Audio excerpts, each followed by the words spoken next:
الفاتحة.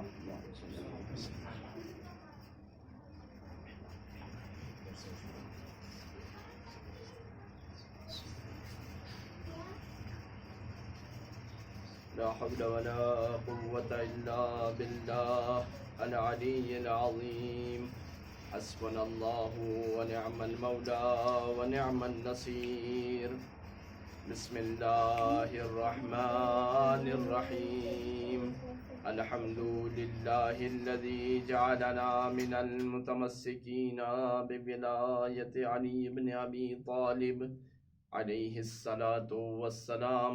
والحمد لله الذي قدر فهدى والذي أخرج المرعى فجعله غثاء أحوى.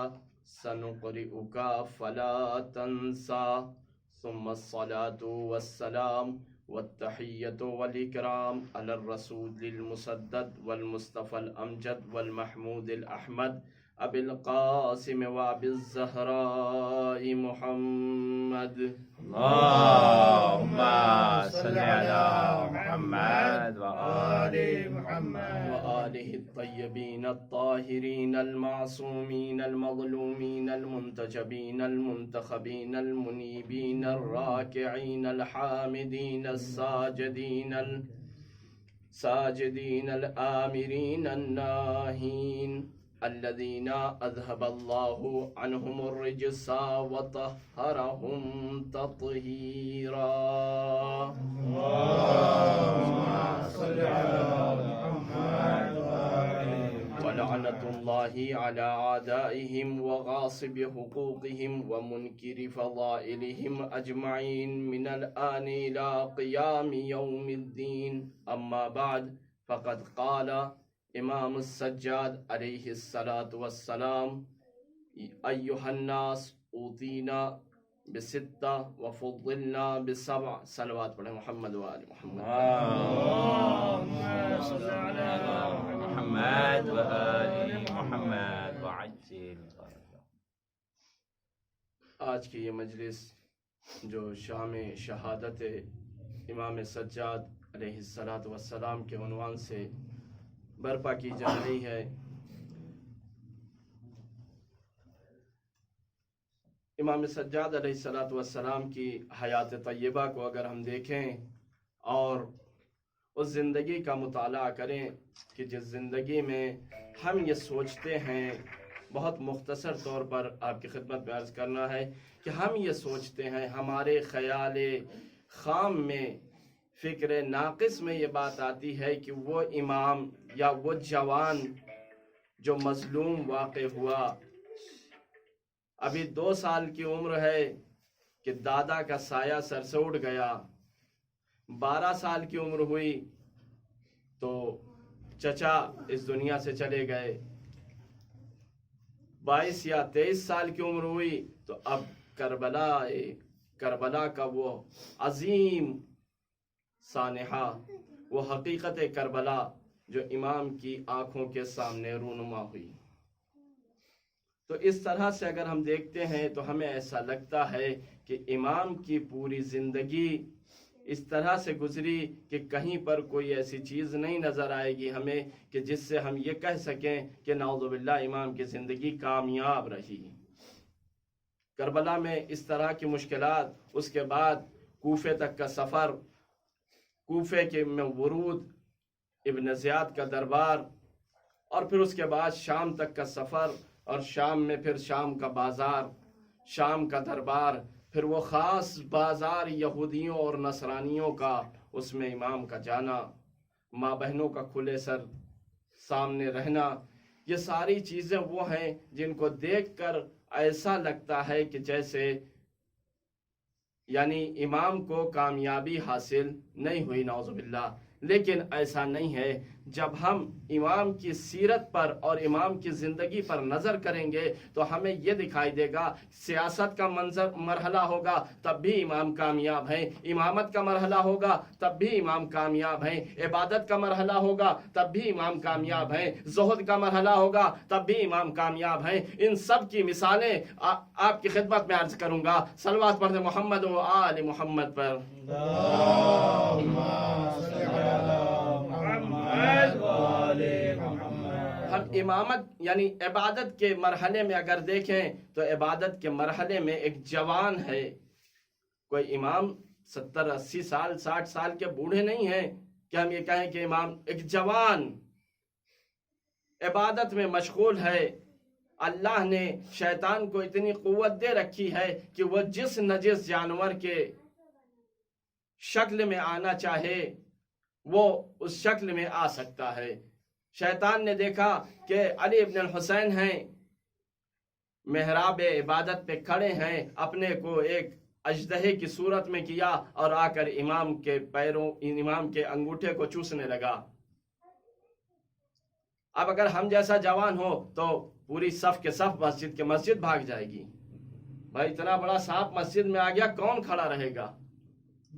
لیکن امام محراب عبادت میں کھڑے رہے، اس نے انگوٹھے کو امام کے اپنے دہان میں لیا اور چوستا رہا، اتنا چوسا کہ ہمارے اردو زبان میں کہتے ہیں منہ سے خون تھوک دیا اس نے، لیکن امام کے اوپر اس کا کوئی اثر نہیں ہوا۔ اس کے بعد جب تھک گیا ہار گیا تو دور کھڑا ہو کے کہتا ہے اشہدو انکا زین العابدین، میں شہادت دیتا ہوں کہ آپ زین العابدین ہیں۔ یہ عبادت کا مرحلہ ہے جہاں امام اس دشمن سے جیت گئے جو قسم خوردہ دشمن تھا، جس نے پروردگار سے یہ کہا تھا کہ میں تیرے ہر بندے کو بہکاؤں گا اور تیرے سیدھے راستے پر بیٹھوں گا۔ صلوات پڑھ دے محمد و آل محمد پر۔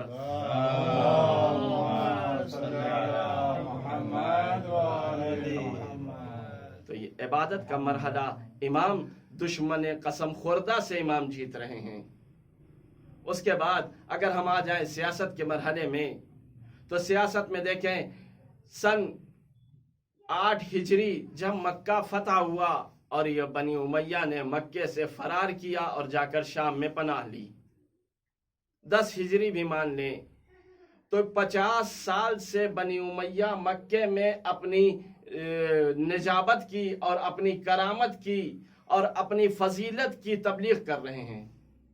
سیاسی ماحول بنا ہوا ہے، لوگ یہ سمجھ رہے ہیں کہ وہی بنی امیہ پہ نعوذ باللہ نازل ہوئی، پیغمبر انہی کے خاندان کا ہے، یہ کاتبان وحی ہیں، یہی اصحاب رسول ہیں، یہی نزدیکان رسول ہیں، یہی اہل بیت میں سے ہیں۔ بنی امیہ کا 50 سال کا بنا بنایا پروگرام امام نے ایک تقریر سے مٹا دیا، تو یہ امام کی سیاسی جیت ہے۔ 50 سال انہوں نے محنت کی اور 50 سال محنت کرنے کے بعد جب امام کی نوبت آئی تو ایک خطبہ دیا امام نے، ایک خطبہ دیا اور اس خطبے میں کیا کہا؟ ایھا الناس فضلنا بستہ، ہم کو 6 چیزوں میں فضیلت عطا کی گئی ہے، ہم 6 چیزوں پر اللہ نے ہمیں فضیلت دی ہے۔ کن چیزوں میں؟ العلم والحلم، علم میں ہمیں فضیلت دی گئی ہے۔ علم کیسا کہ دادا کو اگر آپ دیکھیں تو دادا نے دعویٰ کیا سلونی سلونی قبل ان تفقدونی، پوچھ لو جو کچھ پوچھنا اس سے پہلے کہ تم مجھے گنوا دو، اس لیے کہ علی کسی کو نہیں گنواتے، علی نے ہر زمانے میں ہر انسان کی، ہر حیوان کی، ہر فرشتے کی، ہر جنات کی مدد کی، علی ہر زمانے کے لیے ہے۔ علی نے یہی کہا تھا کہ اس سے پہلے کہ تم مجھے گنوا دو، میں ابھی تمہارے زمانے میں ہوں، اس سے پہلے کہ تم مجھے گنوا دو، جو کچھ پوچھنا چاہو۔ یہ علم کی منزل تھی۔ علم کی منزل امام حسن نے دکھائی۔ بازار میں کھڑے ہیں، ایک شخص آ کر گالیاں دیتا ہے لیکن امام کی پیشانی پر بل تک نہیں آتے، تو علم کو امام حسن علیہ السلام نے دکھایا۔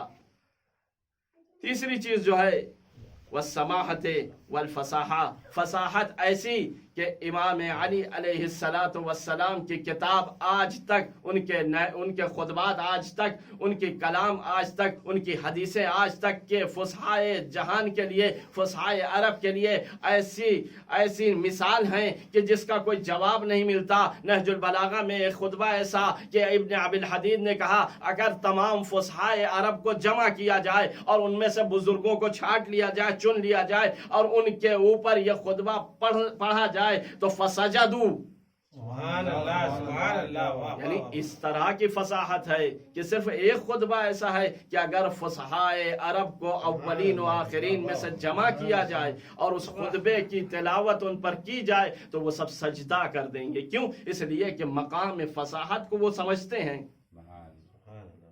جیسے جناب موسیٰ کے سامنے ساحروں نے سجدہ کیا تھا، اس لیے کہ وہ ان کی پوری زندگی کی محنت کا نتیجہ تھا کہ انہوں نے اپنی رسیوں کو پھینکا تو وہ سانپ بن گیا. ان کا سب سے بڑا جادو تھا. جب اس جادو کو موسیٰ کے اژدہے نے کھا لیا تو وہ سب سجدے میں چلے گئے. اسی طرح ایک خطبہ صرف ابھی نہج البلاغہ کا ایسا ہے کہ جس کے لیے ابن عبد الحدید کہتا ہے کہ اگر فصحائے عرب کے درمیان اسے پڑھا جائے تو وہ سجدے میں چلے جائیں گے. تو یہ فصاحت ہے اللہ نے اس خاندان کو عطا فرمائی. اس کے بعد والشجاعہ، اور شجاعت کا مرحلہ تو ابھی دکھا کے آ رہے ہیں امام. شجاعت کا مرحلہ تو ابھی دکھا کے آ رہے ہیں. 8 ذی الحجہ سے اس خاندان کی شجاعت کا مرحلہ کوفیوں نے بھی دیکھا، شامیوں نے بھی دیکھا، یہودیوں نے بھی دیکھا، نصرانیوں نے بھی دیکھا، مشرکین نے بھی دیکھا، مومنین نے بھی دیکھا. ایسی شجاعت دکھائی کہ ایک 13 سال کے جوان سے امام پوچھتے ہیں کیف الموت عندک، اے قاسم موت کیسی ہے؟ کہا احلا من العسل، موت شہد سے زیادہ شیرین ہے. تو یہ کیوں کہہ رہے ہیں؟ یہ ابھی خیمے میں رہ کے کہہ رہے ہیں، لیکن جب میدان میں پہنچتے ہیں تو فوج اشقیہ مجبور ہو کر پیچھے ہٹتی ہے اور اس کے بعد ایک بچے پر ان کا بس نہیں چلتا تو بڑے بڑے جنگجو مل کر حملہ کرتے ہیں. یہ ہے شجاعت اس خاندان کی. اس کے بعد امام نے فرمایا والمحبت فی قلوب المؤمنین، یہ وہ چیز ہے کہ جس کے ذریعے سے امام نے شام میں وہ خطبہ دے کر یہ فرما دیا کہ دیکھو ہم وہی خاندان ہیں کہ جس کی محبت مومنین کے دلوں میں پائی جاتی ہے.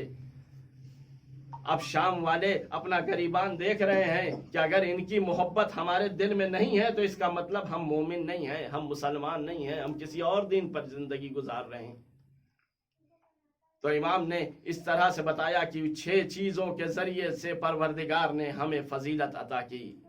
اس کے بعد اگر ہم امام کو آ کر تقوی اور پرہیزگاری کی منزل میں دیکھنا چاہیں تو ابن شہاب زہری ہیں جو ہم یعنی جن کا زمانہ جابر ابن عبداللہ انصاری کے ساتھ رہ چکے، عبداللہ ابن عمر کے ساتھ رہ چکے، ابن ابی ہریرہ کے ساتھ رہ چکے، اور اس کے علاوہ سبعۃ من فقہاء المدینہ، 7 مدینے کے فقیہوں میں سے 5 کی شاگردی ابن شہاب زہری کو حاصل ہے.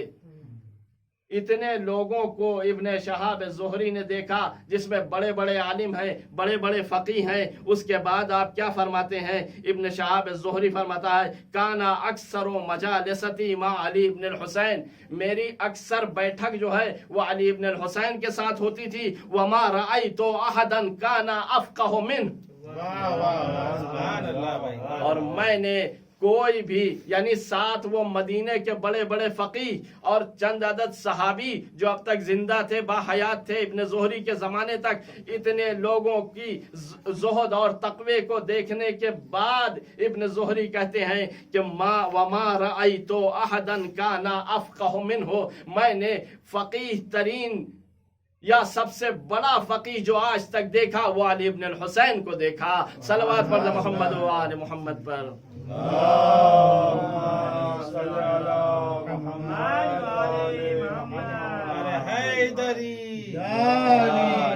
محمد صلوات.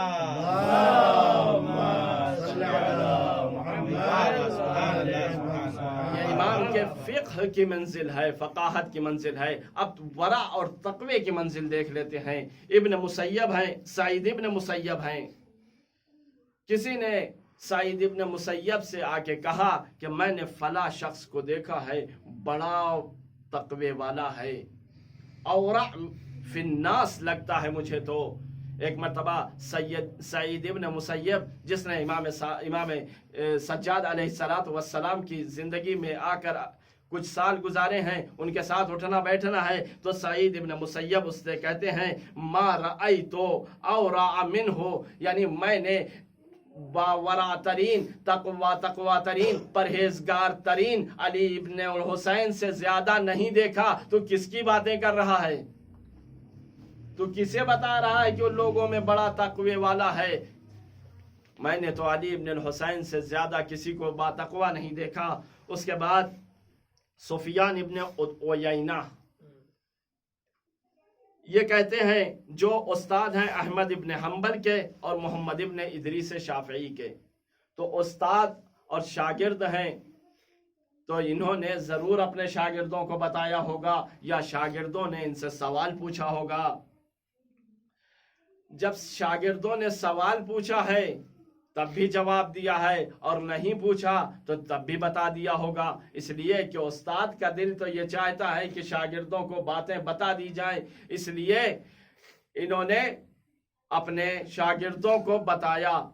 یا اگر شاگردوں نے پوچھا کہ افضل کون ہے قریش میں، خاندان قریش میں افضل کون ہے، تو سفیان ابن عیینہ کہتے ہیں کہ ما رأیت قرشیا افضل منہ، یعنی من علی ابن الحسین، میں نے قریش میں افضل ترین جو کسی کو پایا تو وہ علی ابن الحسین کو پایا۔ تو اب میری سمجھ میں نہیں آتا، یہ دو مکتب کے امام جو اپنے استاد سے سن چکے ہیں کہ قریش میں سب سے افضل جو ہے وہ علی ابن الحسین ہے، جب قریش میں سب سے افضل علی ابن الحسین ہے، پیغمبر نے فرمایا ہمارا خلیفہ قریش میں سے ہوگا۔ جب قریش کے افضل ترین فرد کا انتخاب انہیں مل گیا، انہیں اس کی معرفی ہو گئی، تو انہوں نے کیوں یزید کی خلافت کا اعلان کیا؟ اس کا مطلب کہ ان کی سمجھ میں نہیں آیا کہ امامت کیا ہے، خلافت کیا ہے۔ صلوات پڑھ دو محمد و آل محمد پر۔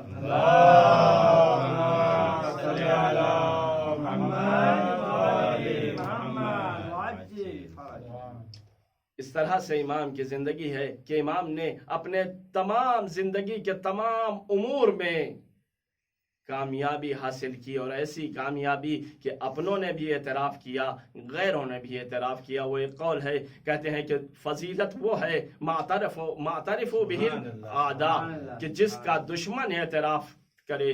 تو امام کی فضیلت کا ہر مرحلے میں دشمن نے اعتراف کیا۔ ایک مرتبہ یزید نے اپنے تکبر کے عالم میں کچھ باتیں کہیں، اور اس کے بعد اپنے خطیب سے کہا ممبر پہ جاؤ، اور خطیب جب ممبر پہ گیا اور اس نے پھر وہی سیاست چلنی شروع کی، یعنی لوگوں کے درمیان بنی امیہ کی فضیلتوں کو بیان کرنا شروع کیا، تو ایک مرتبہ امام نے کھڑے ہو کر کہا اے یزید، اگر اجازت ہو تو میں بھی اس ممبر پر چلا جاؤں، اس لکڑیوں کے ڈھیر پہ چلا جاؤں۔ ایک مرتبہ یزید نے داہنے دیکھا، بائیں دیکھا، اس لیے کہ باپ سے سن چکا تھا کہ کبھی اس خاندان کے بچوں کے منہ نہ لگنا۔ باپ سے سن چکا تھا امام حسن کے مرحلے میں کہ کبھی اس خاندان کے بچوں سے منہ نہ لگنا۔ لوگ نہیں جانتے، یزید تو جانتا ہے کہ یہ کون ہے۔ ایک یہودی عالم دین وہاں بیٹھا ہوا، اس نے کہا یزید، یہ ایک جوان ہے، تیرا قیدی ہے، تو اسے اجازت کیوں نہیں دے رہا ہے؟ ایک مرتبہ یزید نے جب پریشر بڑھا، لوگوں میں یعنی باتیں شروع ہوئیں، گفتگو سرگوشیاں شروع ہو گئیں، تو یزید نے دیکھا کہ دربار کا ماحول اب ایسا نہیں رہا کہ میں اسے اجازت نہ دوں۔ یزید نے کہا ٹھیک ہے، تم بھی جا سکتے ہو۔ امام پہنچے ممبر پر، اور ممبر پہ پہنچنے کے بعد اپنی معرفی کروائی۔ جو مجھے پہچانتا ہے وہ پہچانتا ہے، جو نہیں پہچانتا وہ مجھے پہچان لے۔ انا ابن علی الحسین، میں حسین کا بیٹا ہوں، میرا نام علی ہے، اور میں صفا کا بیٹا ہوں، میں مروہ کا بیٹا ہوں، میں صفا زمزم کا بیٹا ہوں، میں کعبے کا بیٹا ہوں۔ اس طرح ایک طولانی خطبہ امام نے اپنی معرفی اور اپنا انٹروڈکشن کرایا۔ اس کے بعد جب یزید نے دیکھا کہ اور اس کے بعد جب امام اتنا انبنو اتنی مرتبہ کہا، اس دربار میں ہلچل مچ گئی، لوگ ایک دوسرے کا منہ دیکھنے لگے، بڑے بڑے شرفاء اپنے آپ کو یہ سمجھنے لگے کہ لگ رہا ہے ہم کسی غلط جگہ پر آ کے بیٹھ گئے، یہ یزید کو کچھ سمجھ میں نہیں آتا کس کو بلا لیا اس نے، اس کے لگ رہا ہے کہ اب اس کے خلاف کچھ کرنا پڑے گا۔ یزید نے جیسے ہی اس ماحول کو درک کیا،